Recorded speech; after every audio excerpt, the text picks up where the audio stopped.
Yep. Hello. Welcome to Bet on Yourself Media Sports. I am your host, Reggie. Welcome. Thank you. Before I get started, I truly would like to thank all those who subscribe to my channel. I truly appreciate y'all for your subscriptions.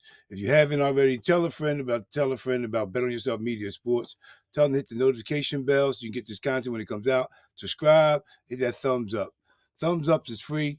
Give me that like button. It's free, yours. Don't cost you nothing. Yeah, today I'm going to talk about the Philadelphia Eagles' new DC. That's allegedly, well, by now he's in town. He was on his way this morning. Vic Fangio leaving from down Miami to come to Philadelphia to iron out the kinks in the contract deal.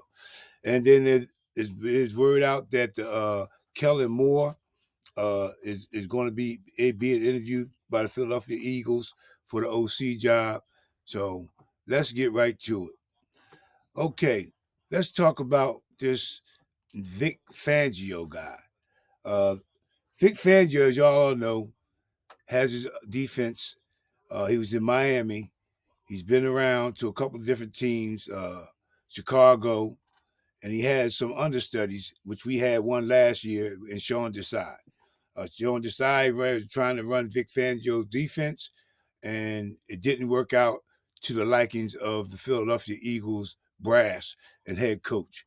So they demoted him, and now we have the man that discovered and created this scheme of defense. Now, there is some rumblings about his defense that other teams have now picked up on it and know how to attack his defense. So my discussion is, my feeling is, if that's the case, then why would the Eagles want to bring him back, running the same system? But then on the other hand, I'm all in for it because of the fact that if you're going to bring anybody back in to run the scheme that was ran last season, why not bring the guy that created the scheme?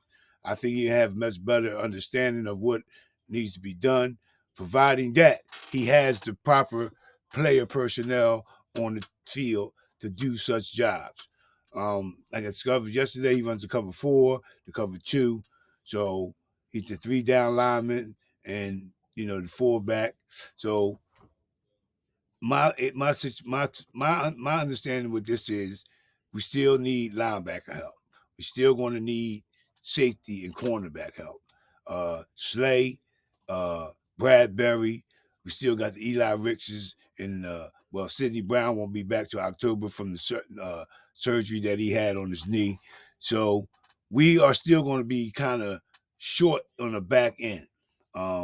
What are they going to do with Roby and these guys? Such as them. The kid we brought, Kenneth Byard, we brought this guy in.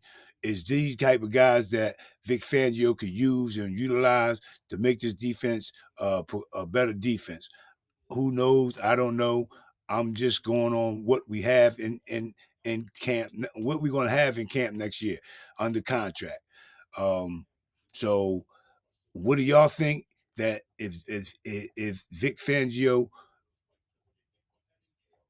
implements his defense, will it be successful coming up on the 2024 season? I would like to know what y'all think. Do y'all think his defensive scheme will be successful with the personnel that we have right now in our locker room for him? Barring that the draft, if they get a linebacker or two, but if there was some rumblings about they still not going to have interest in linebacker play going in the draft. Well, I can't see that happening. I believe they should, and I think they better draft a linebacker. But you know how he likes to get those 1-year deals, so he can get those complimentary picks for the guys. So that's the kind of game that Howie plays with the 1-year deals. He gets the 1-year deal, so the guy moves on. He get the complimentary picks for the guy. So I mean, that's a game that he likes to play. It's worked out for him so far. We're getting draft picks back for those guys that he gets off of the 1-year signed to the 1-year deal. So I don't know. But then there's some more rumblings about Vic Fangio. Here's his JPA football. It says rumors from the hashtag Dolphins. DC Vic Fangio didn't have a great relationship with some of the players on the team, which could could have played a part in his surprise exiting from the team.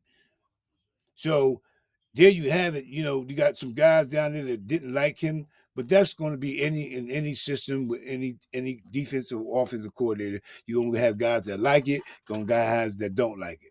The deal is, if you're on a team and you're in the game, you gotta adapt to what it is that's going on around you.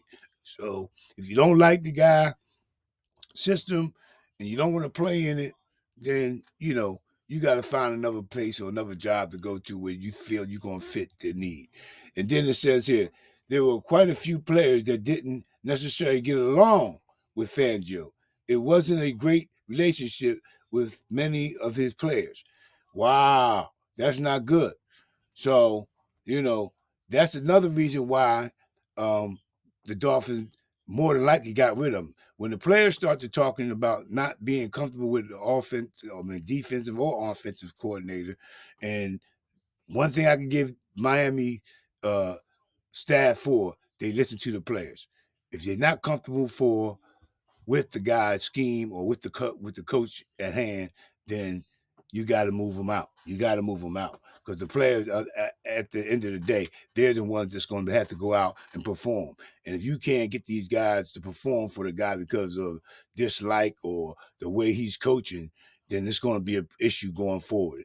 And then it has another one here. Another source says, sources describe Fangio as a coach who will force players to become more disciplined by holding them accountable even every day. Detailed film study, detailed sleep study, see the big picture is a hallmark that should also be expected. He also described as a strict coach and disciplinarian. Hey, what's wrong with that? What's wrong with that?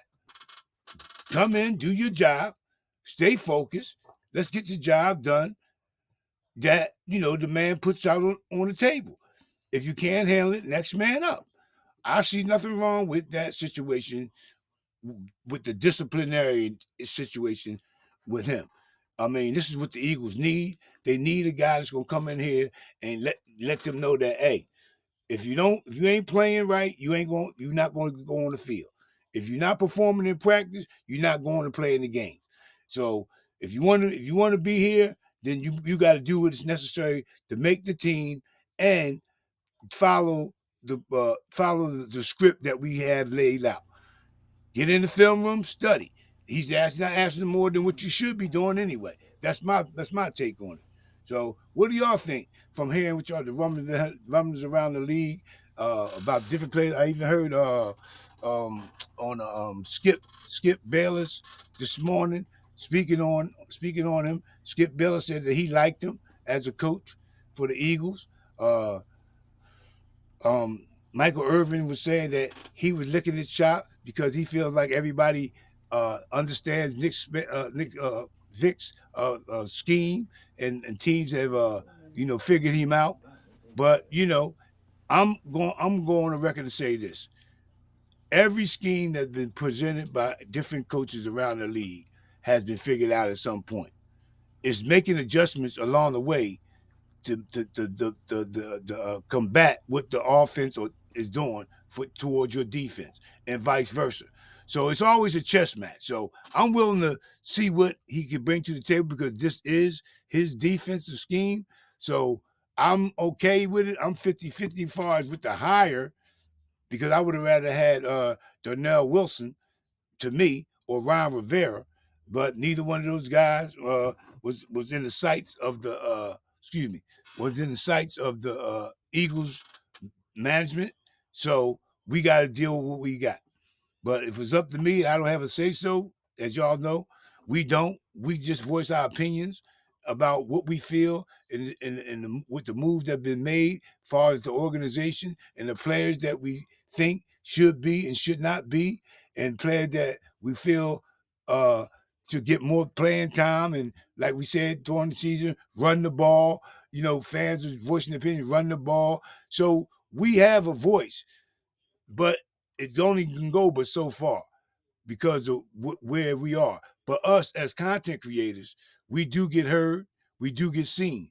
So I'm all in for that. So by us saying things and putting good footage out and good content, sometimes these guys may take it to heart and say, well, there may be some truth in the matter what these guys are speaking on out there.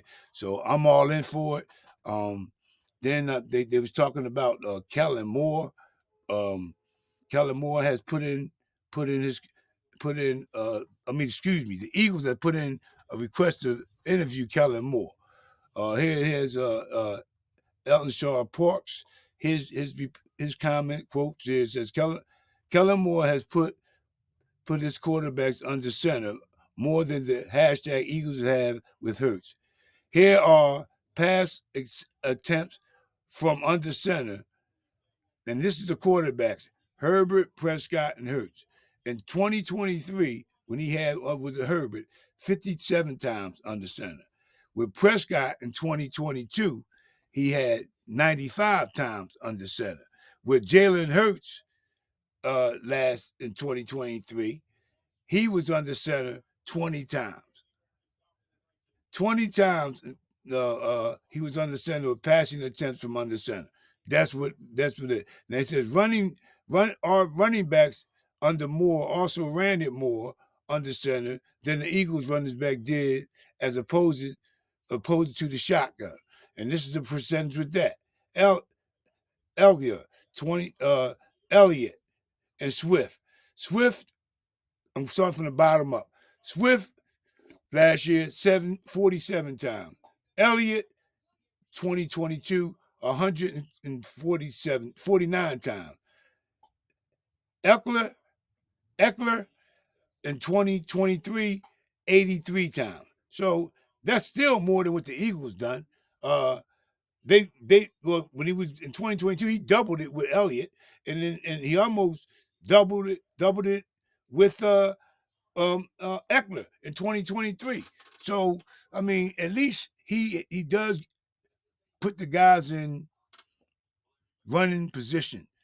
But to me, I think the Eagles are taking their time with this OC position. I truly believe they should bring in a younger guy.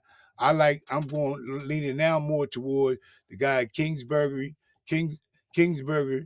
Uh, I like what I've been seeing and reading about this guy. There are other ones that they talk about. Jimbo Cooter. He was brought up. So, you know, I'm all aboard for the Kingsbury guy, Fingberg. So I'm willing to go for him. We don't necessarily have what we had. It can't be no worse, So I'm believing that Kingsbury will get the job, but they are doing their due diligence by bringing in guys, interviewing them. So I'm all aboard with that. Hit that like button if you haven't already. Help me get this algorithm out to y'all. By the way, so let me know down in the comment section if y'all would, please, what y'all think about Kellen Moore, what y'all think about the young guy Kingsbury, and what you think about the guy, the other kid, gentleman. I always say kid. I'm sorry about that. Jim Bob Cooter. They're the three that I know they was talking about. If they bring in a veteran presence, but I don't have them bringing in a veteran presence. I got them bringing in a younger, mid-tier guy. I wouldn't even be surprised if they went to a college ranked and brought in one of the college guys with some new ideas, some new motivation, some new schemes to just try to change things up around here. And my idea of doing that with a guy would be the gentleman Kingsbury. So, with that being said, y'all know what we say around here. Yep, be good, be safe, God bless, keep the main thing, and have an attitude of gratitude. Until next time, y'all, peace, be good, born strong, come join the team. Next time, y'all, I'm out of here.